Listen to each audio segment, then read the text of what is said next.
Hindi English mix करके मैं बात करती हूँ सबसे।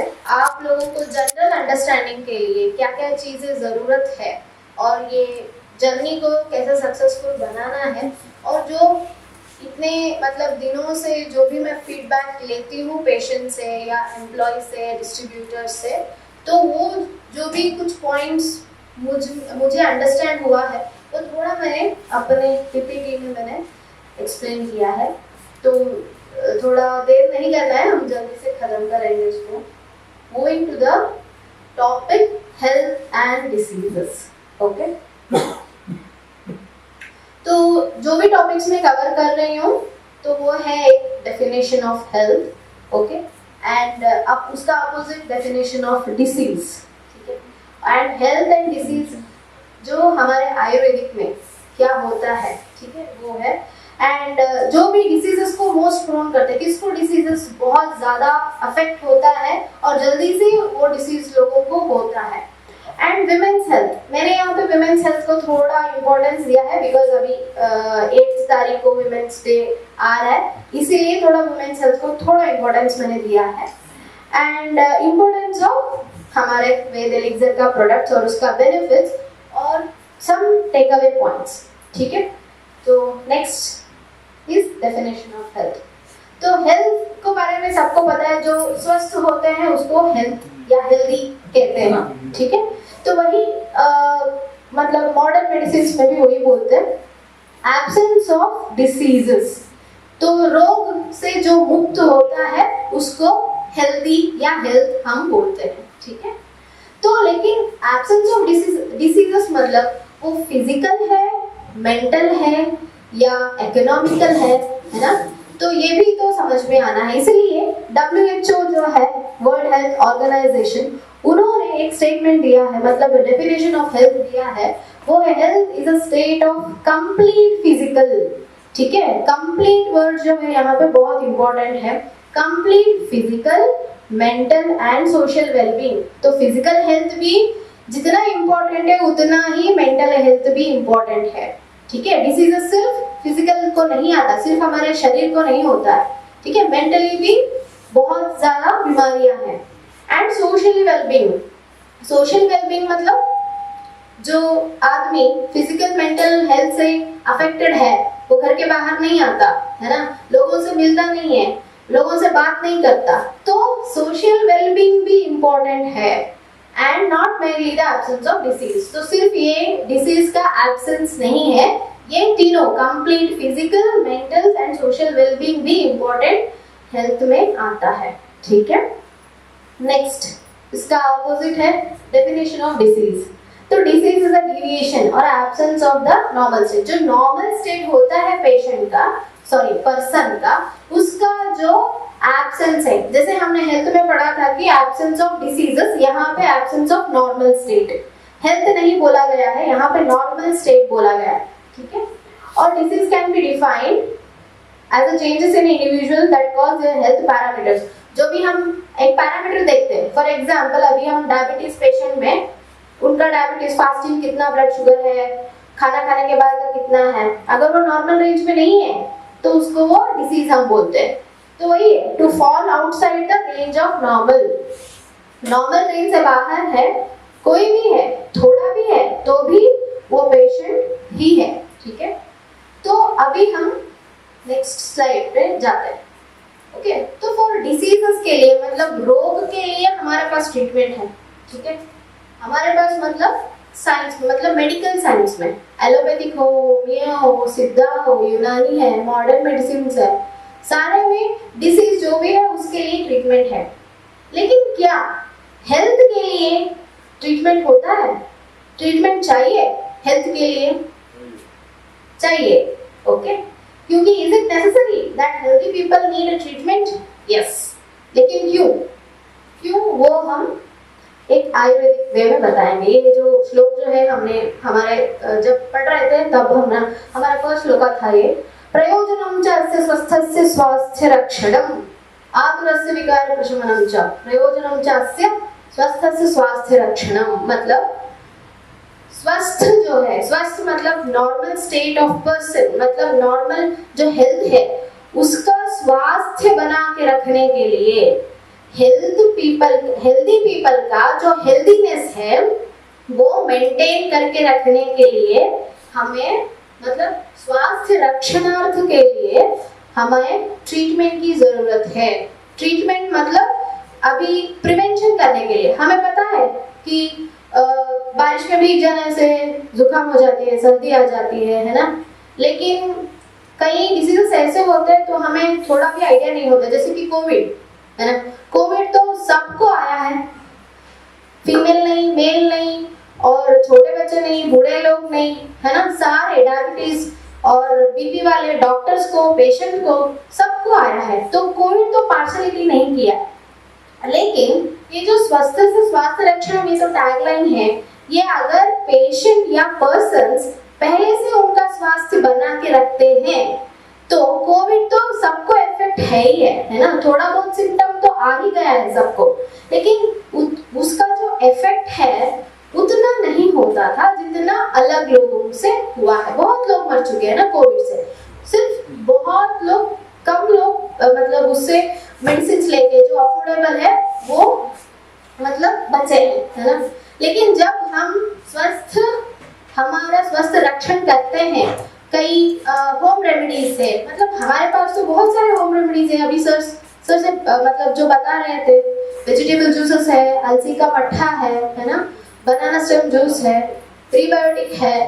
तो इससे अगर हम हमारा स्वास्थ्य को मेंटेन करते हैं तो कोविड से ऐसा कोई भी बीमारी है तो उसका इफेक्ट तो सबको होता है, लेकिन उसको झेलने की जो ताकत होती है ना वो हम बहुत प्रिवेंट कर सकते हैं और बहुत ज्यादा बढ़ा सकते हैं। आतुर से विकार, आतुर का मतलब होता है संस्कृत में रोगी, विकार है रोग। तो रोगी को रोग का ट्रीटमेंट तो है, लेकिन उससे पहले स्वस्थ से स्वास्थ्य रक्षण होना चाहिए। ठीक है, तो हेल्दी पर्सन के लिए उसका हेल्थ प्रमोट करने के लिए एंड उसका हेल्थ प्रोटेक्शन के लिए, दोनों के लिए हमें मेडिसिन या ट्रीटमेंट की आवश्यकता जरूर है। Okay, yes. अभी हम देखते हैं कि कैसे हमें डिसीजेस आते हैं। Okay, how one can get ill. तो यहाँ पे एक जो श्लोक है, दिस इज लास्ट श्लोक, इसके बाद कोई श्लोक नहीं है। ओके, तो एक कालार्थ कर्मणाम योग हीन मिथ्यात्मात्रकः सम्यक योगश्च विज्ञेयो रोग आरोग्य के कारण। तो इसका मतलब है कालार्थ कर्मणाम, काल का मतलब है टाइम, सीजनल वेरिएशंस। ठीक है, अर्थ कर्म, अर्थ मतलब हमारे सेंसेस, हमारे जो पंचेंद्रिय है, कर्मेंद्रिय है, उसको संस्कृत में एक वर्ड में बोलते हैं अर्थ। कर्म मतलब पंचेंद्रिय का कर्म और कर्मेंद्रिय का कर्म, फंक्शंस। ओके, उसका जो यूसेज जो है अगर वो हम प्रॉपर वे से नहीं कर रहे, फॉर एग्जाम्पल अभी हीन 3 योग है वहां पे, जो उसका प्रॉपर वे में हम नहीं कर रहे, तो एबनॉर्मल क्या हुआ, बहुत ज्यादा यूज करना, बहुत कम यूज करना और इम्प्रॉपर वे में उसका यूज करना। अभी मैं एक एग्जांपल देती हूँ तब आपको समझ में आ जाएगा। ओके, हीन योग का मतलब है लेस यूसेज। लेस यूसेज मतलब फॉर एग्जांपल अभी कोई एक एक्स पर्सन है, बहुत मतलब सेडेंटरी लाइफ जी रहा है। ठीक है, बहुत पैसा है, सब कुछ है, कुछ काम नहीं करना चाहता, मेंटल फैक्टर भी बहुत रिलैक्स्ड है, फिजिकल भी कुछ भी नहीं है, कुछ भी काम नहीं करना उनको, लेथर्जिक में जीना है। तो लेस ऑफ फिजिकल एक्टिविटी, कोई भी मूवमेंट नहीं है शरीर का, और यहाँ से भी कुछ भी थिंक नहीं कर रहे और बॉडी से भी कुछ भी मूवमेंट नहीं हो रहा है, तो उस पर्सन को क्या होगा, ओबेसिटी तो हो ही जाएगा ना, obviously he will get a disease. तो जो हमारा सेंसेस है, पंचेंद्रिय है, कर्मेंद्रिय, दोनों को अगर आप यूज ही नहीं करते, मतलब उसका लेस यूज करते हैं, तो आपको आएगा ओबेसिटी। ये सिर्फ एग्जांपल्स मैंने लिखा है। ओबेसिटी से क्या होगा, बीपी बढ़ेगा, शुगर आएगा, शुगर बीपी हाई होने से और भी बाकी का सीकेडी वीकेडी सब कुछ शुरू हो जाएगा। ठीक है, so this is a one step. Next step है अति योगा। अति योगा मतलब हमारा जो पंचेंद्रिय और कर्मेंद्रिय उसका बहुत ज्यादा से यूज करना। अभी हम देखते हैं रिक्शा पुलर्स होते हैं, है ना, फार्मर्स होते हैं, बहुत ज्यादा काम करते हैं, उनका जो मतलब इम्यूनिटी है या उनका जो ताकत है, कैपेबिलिटी है, उससे ज्यादा काम करते हैं तो क्या होगा, too much of physical activities, उससे क्या होगा, एक फॉर एग्जांपल एक टेनिस प्लेयर है, उसको जॉइंट को रेस्ट नहीं दे रहे हमेशा से, मतलब वो खेल रहे हम फास्ट बॉलर्स देखते हैं, स्पिन बॉलर्स देखते हैं, अगर ज्यादा वो रेस्ट नहीं दे रहे, too much of physical activity कर रहे हैं तो वो जॉइंट डिसलोकेट तो होना ही है ना। तो स्ट्रेनस एक्टिविटी, और बहुत मतलब हमने आजकल देखा है बहुत लोगों की मौत अभी जिम में होती है कार्डियक अरेस्ट की वजह से, है ना। तो वो भी एक स्ट्रेनस एक्टिविटी, बहुत हैवी वर्कआउट, उससे भी डिसीजेस आते हैं। ओके, एंड मिथ्या योगा का मतलब है उसका इम्प्रॉपर यूसेज करना। फॉर एग्जाम्पल यहाँ का कुछ दिखाई नहीं देता, ठीक है, तो मैं अगर ऐसा देखूं तो मेरे लिए क्या है, वो मिथ्या योग है। मुझे पता है कि मेरा आईज ठीक नहीं है, मुझे चेक करना है और मुझे उसके लिए क्या ट्रीटमेंट लेना है, आईज ग्लासेस डालने हैं। अगर मैं उसका ट्रीटमेंट नहीं कर पा रही हूँ और उसका मिसयूज कर रही हूँ, मुझे वहां पे नहीं देखना है, तो मुझे वो अगर मुझे मतलब ग्लासेस नहीं डालने हैं तो मुझे दूर का भी देखना नहीं चाहिए, है ना। अगर मैं फिर भी कुछ कर रही हूँ, ऐसा देख रही हूँ, तो वो मेरे आंखों के लिए क्या है, इट इज नॉट गुड। तो मैं अपना आईज, मेरे सेंसर्स को मैं इम्प्रॉपर वे में यूज कर रही हूँ, ठीक है।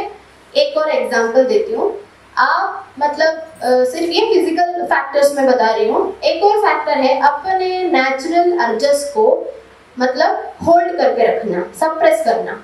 जैसे आपको भूख लगती है, कुछ काम में आप बिजी हैं, तो थोड़ी देर के बाद खाना खाएंगे, थोड़ी देर के बाद खाना खाएंगे, तो ऐसा ही डेली होता जाएगा तो ऑब्वियसली आप एसिडिटी हो जाएगा एक ना एक दिन, है ना। और मोशंस कंट्रोल करते हैं, पब्लिक टॉयलेट नहीं जाते हैं, विमेन्स के बारे में मैं बात कर रही हूँ, they will not use public toilet, है ना, तो गंदा होता है, ऐसा होता है, लेकिन वो end up having some kidney stone, नहीं तो यूरिनरी ट्रैक्ट इन्फेक्शन। तो उसका यूसेज आप ठीक तरह से नहीं कर रहे, है ना, तो उससे भी आपको बीमारियां होने की चांसेस है, ठीक है। ये हुआ फिजिकल फैक्टर्स। अभी मेंटल फैक्टर्स, मेंटल में ये कैसे अप्लाई होता है, मेंटल में होता है दूसरों के बारे में गलत सोचना, ठीक है, इविल थिंकिंग। तो आप अच्छा नहीं सोच रहे, कुछ गलत सोच रहे, गलत करने के बारे में सोच रहे, तो ऑब्वियसली आपके जो ब्रेन में न्यूरॉन्स है, जो भी हार्मोन्स होते हैं, वो इम्बैलेंसमेंट हो जाते हैं। और बहुत आपके मन में रखना, बात खुला नहीं, मतलब दूसरों के सामने शेयर नहीं करना, बहुत इमोशनल होके खुद मन में रखना, तो उससे भी आपको थायराइड होने की चांसेस है, ठीक है। थायराइड का एक स्टडी ने रिवील किया है कि फिजिकल फैक्टर से ज्यादा मेंटल फैक्टर्स लड़कियों में बहुत ज्यादा कॉज होता है, ठीक है। जो भी मन में बात है वो शेयर नहीं करना, गुस्सा हो, दुख हो, जो भी ग्रीफ है तो वो शेयर नहीं करना, वो अपने आप मन में रख के हार्मोन बैलेंस होके, तो इसीलिए पेशेंट को मतलब पर्सन को थायराइड की संभावना ज्यादा है।